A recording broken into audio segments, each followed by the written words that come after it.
Man of masses young tiger NTR హీరోగా దర్శకుడు కొరటాల శివ కాంబినేషన్లో చేస్తున్న భారీ ప్యాన్ ఇండియా చిత్రం దేవర. ఈ సినిమా కోసం ఆల్ ఇండియా మొత్తం వెయిట్ చేస్తుంది. ఈ సినిమా నెక్స్ట్ లెవెల్లో హైప్ ఉన్న ఈ చిత్రం కోసం ఫ్యాన్స్ చాలా ఎక్సైటెడ్గా ఎదురు చూస్తున్నారు. ఈ సినిమాలో ఎన్టీఆర్కి జోడిగా జాన్వీ కపూర్ నటిస్తుంది. ఈ సినిమాతో బాలీవుడ్ బ్యూటీ జాన్వీ కపూర్ టాలీవుడ్కి పరిచయం అవుతుంది. ఇక ఇప్పుడు మరో ఇంట్రెస్టింగ్ టాక్ వినిపిస్తుంది. ఈ చిత్రంలో మరో హీరోయిన్ కూడా ఉంటుందంట. అది కూడా మరాఠీ బ్యూటీ శృతి మరాఠే ఈ చిత్రంలో మరో హీరోయిన్గా నటించబోతున్నట్లు సమాచారం వినిపిస్తుంది. ఈ సినిమాను యువసుధ ఆర్ట్స్ ఎన్టీఆర్ ఆర్ట్స్ సంయుక్తంగా నిర్మిస్తున్నారు. ఈ సినిమాలో ఎన్టీఆర్కి విలన్గా సైఫ్ అలీ ఖాన్ నటించబోతున్నారు. వీరిద్దరి మధ్య జరిగే యాక్షన్ సీన్స్ ఏ రేంజ్లో ఉండబోతున్నాయో గ్లిప్స్ చూశాక అర్థమైంది. ఈ సినిమా స్టోరీ మొత్తం సముద్రం చుట్టే తిరుగుతుంది.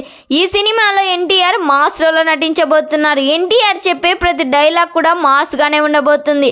ఈ సినిమాకి అనిరుద్ సంగీతం అందిస్తున్నారు. అనిరుద్ బీజిఎం ఏ లెవెల్లో ఉండబోతుందో అందరికీ తెలిసిందే. మరి ఈ సినిమా థియేటర్స్లో రిలీజ్ అయ్యి బ్లాక్ బస్టర్ హిట్ కావాలని కోరుకుందాం. ఈ వీడియో మీకు నచ్చినట్లయితే లైక్ చేయండి, షేర్ చేయండి. మరిన్ని లేటెస్ట్ అప్డేట్ కోసం మా ఛానల్ని సబ్స్క్రైబ్ చేయండి.